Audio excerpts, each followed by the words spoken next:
Arnold is a star in every sense of the word. This is my kind of a day.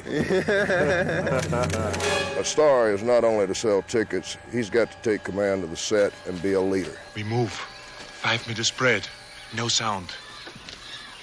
Well, working with Arnold Schwarzenegger is a pleasure. Consummate professional. Totally prepared. All he asks for you is to be prepared as much as he does. Yes? All he asks you for you is work as hard as he's working. That's good. Okay. Good. Now, see, that looks like you're diving. Yeah. You know where you're going. Right, okay. And that's fair. People look at him as a natural leader. It helps enormously in a movie company if somebody like Arnold walks out there and deals with the water, deals with the mud, deals with the rain, and all the mosquitoes, the heat, the whatever, and takes it on like, hey, what are we going to do today? And that attitude spreads. Bang something! Son of a bitch, I grabbed the was exactly the bush.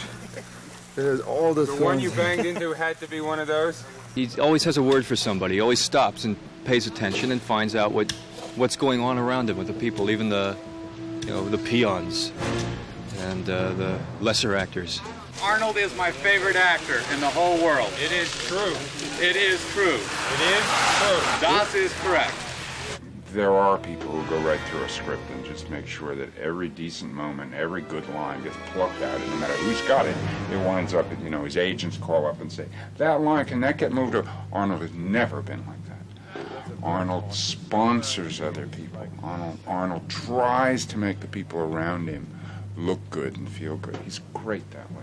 So Arnold said to me, John, he goes, I want to meet the writers. I go, okay. He goes, today. I go, okay. Where do you want to meet them?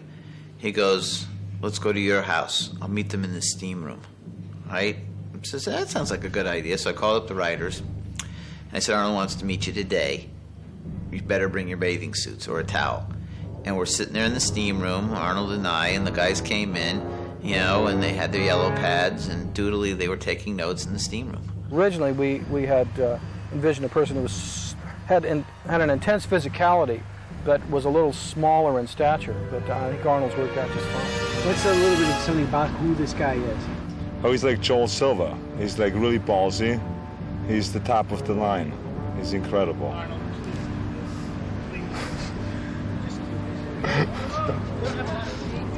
There's an accessibility to him. You can talk to him. He doesn't walk away. He doesn't go in his trailer.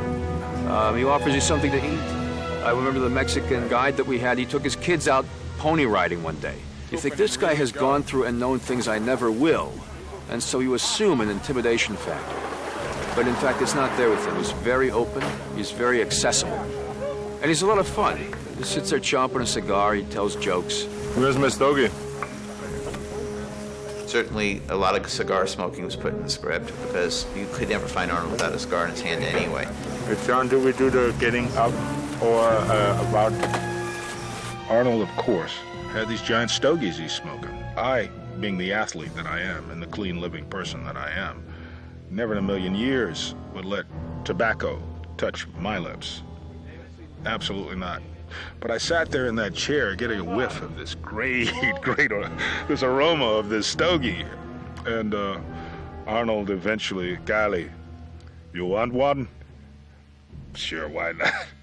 I was hooked. It was all over. After that, I had a stogie or two, and within a few days, Arnold had a box of stogies delivered to me, and got me hooked. And shame on you, Arnold. See, my weapons are being used against me. Okay. Well, it's a living comic book. You just look at him. He's a man mountain.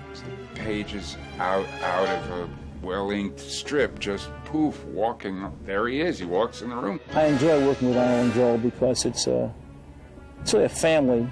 And I'm working with a great team of guys, and we're having a good time down there.